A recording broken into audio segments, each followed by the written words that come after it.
Hi friends, welcome to our channel. இன்றைக்கி நம்ம சேனலில் என்ன பார்க்க போகிறோன்னா, கொத்தமல்லியும் புதினா வச்சு ஒரு க்ரீன் சட்னி எப்படி பண்ணுறதாங்க. ரொம்பவே ஹெல்த்தியான டிஷ்ஷு. வாங்க எப்படி பண்ணு வீடியோக்குள்ளே போய் பார்த்து தெரிஞ்சுக்கலாம். ஃபஸ்ட்டு ஸ்டவ் ஆன் பண்ணி பேன் வச்சு ஆயில் சேர்த்துக்கோங்க.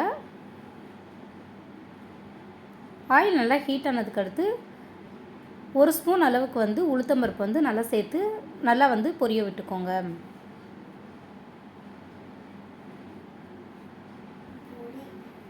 அது கூடவே ஒரு 4-5 பல் பூண்டு சேர்த்து அதையும் நல்லா ரோஸ்ட் பண்ணிக்கோங்க.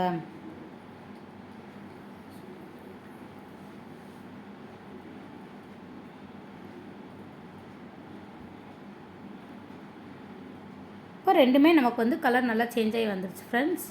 இந்த ஸ்டேஜில் வத்தல் சேர்த்துக்கோங்க. உங்களுடைய காரத்துக்கு ஏற்ற அளவுக்கு சேர்த்துக்கோங்க.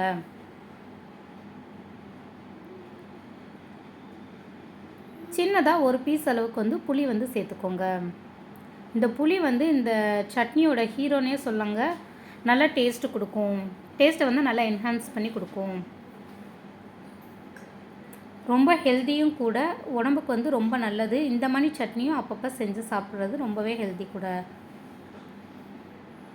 இப்போ இதெல்லாம் நமக்கு நல்லா ரோஸ்ட் ஆகி வந்துருச்சு. இதை தனியாக மிக்ஸி ஜாரில் ட்ரான்ஸ்ஃபர் பண்ணிக்கோங்க. சேம் அதே ஆயிலில் ஒரு கைப்பிடி அளவுக்கு கொத்தமல்லியும் ஒரு கைப்பிடி அளவுக்கு புதினாவும் சேர்த்துக்கோங்க.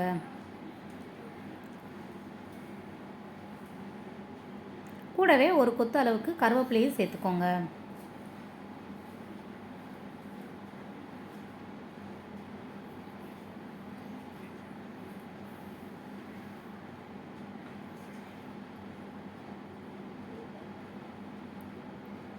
இப்போ இது எல்லாமே நல்லா வதங்கி வர வரையும் நல்லா வதக்கி விடுங்க.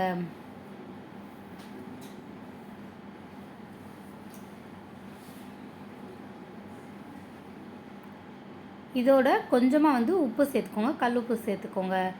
வதக்கும் போதே சாட்டை பண்ணையிலே நல்லா கல் உப்பு சேர்த்துக்கிட்டிங்கன்னா இலையோட கலர் சேஞ்ச் ஆகாமல் இருக்கும்.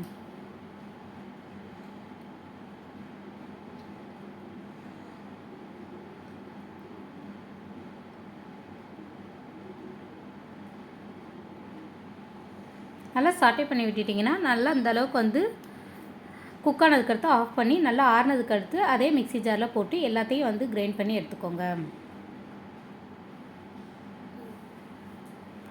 இப்போ அந்த ஆறுற டயத்தில் நம்ம அதே பேனில் கொஞ்சமாக நல்லெண்ணெய் சேர்த்துக்கோங்க. அதில் கடுகு உளுந்தம் பருப்பு போட்டு நல்லா தாளிச்சுக்கோங்க.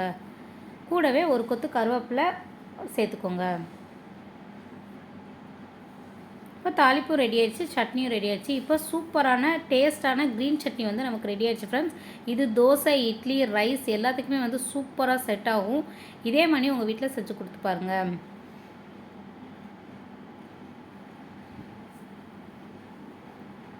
இந்த வீடியோ உங்களுக்கு பிடிச்சிருந்துச்சுன்னா நீங்கள் மறக்காமல் என் சேனலை சப்ஸ்கிரைப் பண்ணுங்கள், லைக் பண்ணுங்கள், ஷேர் பண்ணுங்கள், கமெண்ட் பண்ணுங்கள். மறக்காமல் பெல் பட்டனை கிளிக் பண்ணி ஆளுங்கிற ஆப்ஷனை கொடுங்க. தேங்க்ஸ் ஃபார் வாட்சிங்.